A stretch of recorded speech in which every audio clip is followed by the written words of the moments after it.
Hi, everyone. This is the awesome, fantastic Blessing and Family Ministry team. Today, we're going to be tackling a very important discussion because our job is to help you guys, help brothers and sisters, help parents, help candidates, single folks, and couples navigate this matching process in the best way possible. So when we find a way that we can inform and to educate and help individuals go through this matching process and go through it in not just a quick rapid way, but actually an effective way, and find someone in the best way possible, and using the path that God is guiding them to do. And we know everyone who's going through the matching process, and especially receiving the blessing, wants God to be part of their process. So this video is about what to look for in a spouse. We're just gonna do a quick one for you guys. And what are some really important things that we've noticed are helpful for people to consider, especially in the matching process. So I wanna actually really hand it off to Yana right now and hear some words from her on this topic. Thanks, Benji. Yeah, I think one of the things, as you mentioned, like really including God in the process is important, and being prayerful about looking for a spouse, or when suggestions come, maybe because there's both that side of you're actively searching, and then also those who approach you, your parents, matching supporters. And so kind of being open to how God's working, because I feel so many times God works in unexpected ways. And the more that we're kind of open and grateful and aware of that point, that's going to help you out.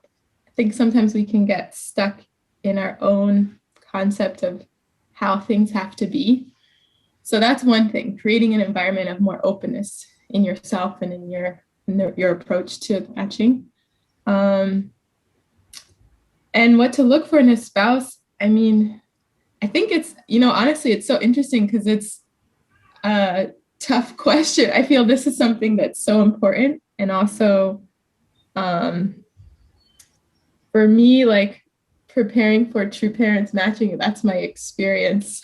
So it wasn't like I had to choose preferences and anything. I was actually focusing on how can I be more open to really see someone as God's child. And it was a lot more working on myself to be accepting of anyone. So yeah, it's interesting. I didn't have to like think about it so much in depth, but I feel after being blessed, discovering why I feel God brought us together, I think that's one of the biggest things, is this faith that God's really the one guiding whoever your spouse is, whether you had your parents matched by your parents, that it's God behind that. And I really feel that. And I feel like that's part of the joy of discovering it after we were blessed, why God brought us together and how we complement each other. So I just encourage people to be open to people who are different than them, because I feel like my husband and I are so different. Yeah. And I appreciate that a lot. How does that apply? I think that's really important. How does that apply in real life when people are considering different options, and you're going through matching process, and you're faced with different, conversations with people, and it's just like choosing a house, right? It's like, it's not exactly like choosing a house. It's hopefully more eternal than that. But it's like, how do you know? Like, what do you ask yourself? What criteria do you look at to actually do it in a practical sense? And how do you let God work? Yeah, actually, thank you, Anna, for answering like that, because we have different experiences when it comes to matching process. There are people whose parents are still choosing their spouses. There are people who are more engaged in choosing their spouses than their parents are. So how do you know which criteria do you use? So it's basically, you need, I would just say one thing, you need someone who is going to be there for you. I think I've said this before, somebody who's going to be there for you.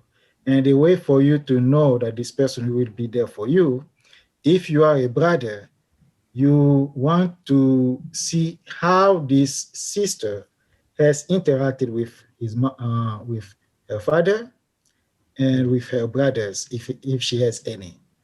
If she doesn't have any brother, then any male friends. How did this sister interact with those people? If you are a sister, then you need to find out how has this brother interacted with his mom and his sisters, if he has any. If he doesn't have any sisters, then any female friends. Because any man who cannot appreciate a female friend, any man who cannot appreciate a sister will definitely, in my opinion, not appreciate you as a woman. Mm-hmm. So any man who cannot appreciate another woman out there may have issues with women. Any man who has issues with women may not appreciate a woman as a wife and respect that woman as a wife, treat that woman as an equal. Mm-hmm. Same goes with women as well. If a woman doesn't have good relationships with men out there, may more than likely have very difficult relationship with her husband. So those are just few things that you can look at. So how would someone go about figuring that out? This is why the matching process, we have the communication period. There you go. It is like when somebody's proposed to you, many people they look at the outside, the exterior, they say, no, he doesn't have blue eyes. I don't want that. Or no, he doesn't have thick lips. I like thick lips. No, those are external things, Look at deeper, because those thick lips, they're going to thin before you know it in a few years, So look at things that, traits that will add, that will build up, not traits that will, diminish or disappear. So we focus on things that are not really that important, because the blessing is for eternity. I want someone who's going to be there for me for eternity, So thick lips or not, it doesn't matter to me. Yeah. So yeah. Mm-hmm. Yeah. Well, I think the thick lips and blue eyes is a very specific thing, but it's an example of a lot larger things that people can be particular about. Yeah. For me, I think that when we're thinking about this question, it's really, really important to have introspection and internalize on yourself, because it's very easy for us to just talk about how, everyone should do this. You should be more open-minded, and skin color shouldn't matter, and nationality and language shouldn't matter. It's easy to say that. But we all have, whether you're a parent or whether you're a single person, we all have limitations. And it's really important. We want you to look at yourself honestly and ask yourself if you have limitations, because there will always be other people who are limited, and we can always see that. And it's infinitely easier to point out other people's flaws. But when you're in a situation, when you're in a matching process, it's the most important thing. There's nothing more important than how you feel about yourself and what you're learning through this process. And if you're a parent, do you have limitations that you're placing on your child's matching process, right? Like, they have to have this. There is a very poisonous cultural mindset and societal mindset right now towards dating and matching culture in general, is that people are looking for, I guess it's a natural tendency we have, we look for the best person out there. We look for a standard of man, a standard of woman that's based on certain criteria that we're fed throughout our lives, from whatever it may be, Hollywood, Instagram, whatever, social media, that people who are of this standard, who are this educated in this way, or speak this language, or have this skin color, or are this shape, body shape, or have this amount of facial hair, whatever it is, are better quality, but better candidates for marriage. That is completely false, because if you think about it for a second, if you pigeonhole your perspective on a spouse to who is the best person out there, and this is far more common than I like to admit. Can't tell you how many workshops I've been to with parents matching education workshops, and people are presenting themselves or presenting their child at one of these workshops as possible matching candidates. And as soon as you say something like, "Oh, my child went to Harvard," it's like everyone's ears are like, "Ooh," it's like this bidding war starts going on, right? It's like, okay, that's an aspect, a factor to consider, but it is not the single most important thing. Is who is the best candidate, right? Because if everybody did that, look for who's the tallest, most attractive, most handsome, beautiful, educated person, guess what would happen? Nobody would ever get married. And that's exactly, honestly, what's going on in our culture, is that we have this standard, I call it the Instagram standard, of what beauty is, of what qualifies someone to be a marriageable human being. And therefore we pigeonhole our experience of the matching process. And this cultural mindset, societal mindset feeds and bleeds into the way that we experience the matching process. And that's going on right now. So the question that we're trying to answer is, how do you get out of that? How do you get out of that? How do you have some introspection and realize that I have limitations? I have some things I need to work on. I need to open my mind, broaden my mind. Because unless you can see yourself from God's perspective, this is really where we're getting to. And I know Yana has a quote that we want to share with you guys from our true parents. Unless we see ourselves from God's perspective, we cannot see other people from God's perspective. Unless we see others from God's perspective as God's child, son, or daughter, we cannot see ourselves from God's perspective. When you see the qualities that you individually have as a human being, your innate human value, as you, what do you bring to the table? What do you bring to the marriage as a human being, not based on your socioeconomic status or anything like that, but what do you bring as a human being to a marriage? Everybody brings something beautiful and authentic and unique to them. What do you bring to that marriage? And if you can see those things in yourself, then you can see those things in other people. Those are the God-given qualities that every single person has, regardless of what you look like or where you're from. Everybody has it. And the more you can see those, then the matching becomes not who is the best person out there, but it becomes who is the best person to help me grow, to help me balance, to help me experience God's love, to help me expand my capacity to love someone, right? That is what we're looking for. You know, if you listen to, I'm going on here because this is really important, guys. All right, we're just getting this out, and I feel Yana and Christian, feel free to jump in and say stuff if you want.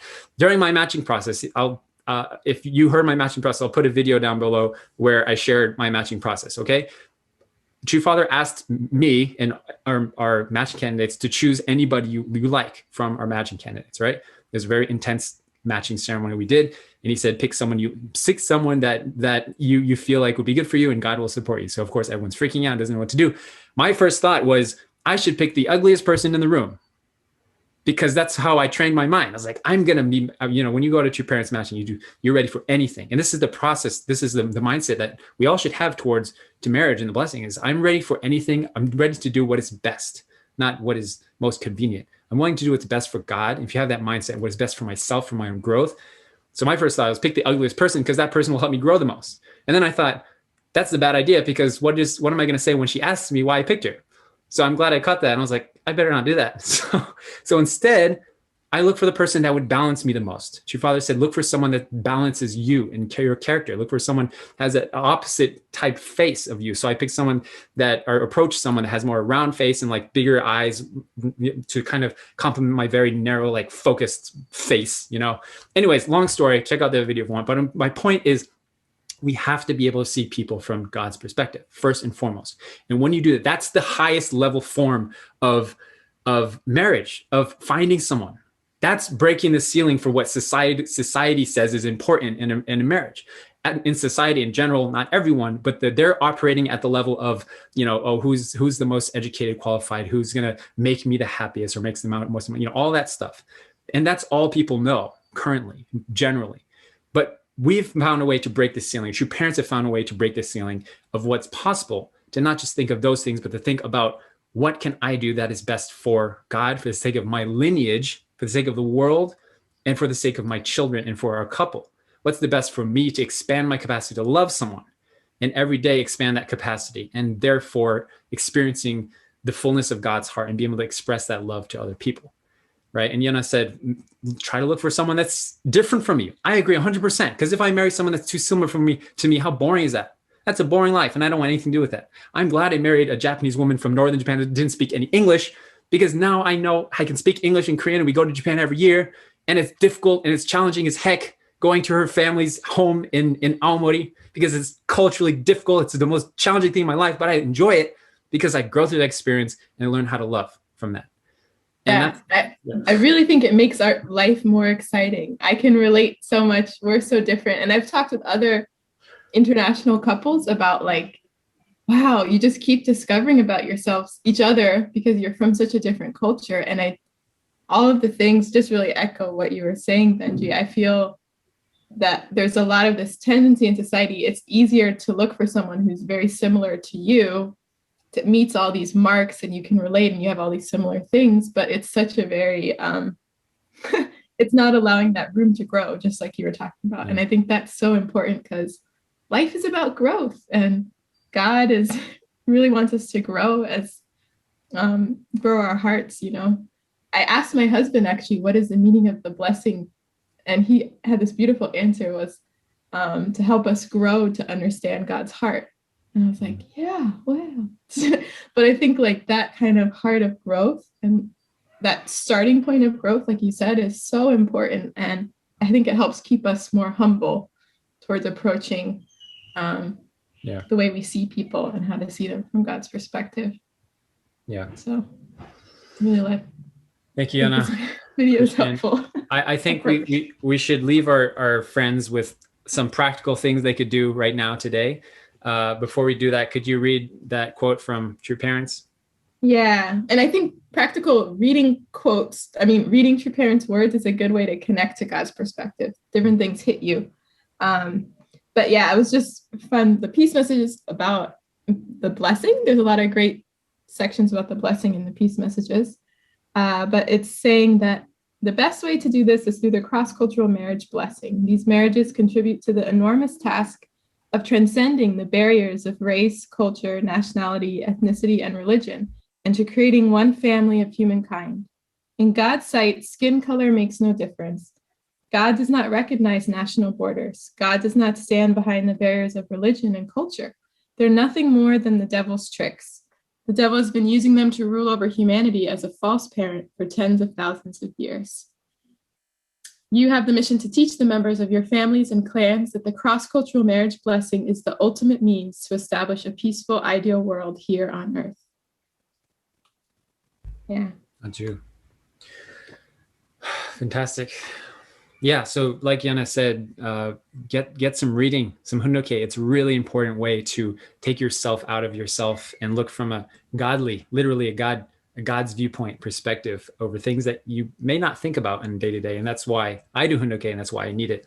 Also, I think one really important thing is, of course, developing a relationship with God. We talk a lot about this, and there is a really, if you're part of the MatchNet program, we have a course in there specifically about developing a relationship with God. We want to encourage everyone to go through that.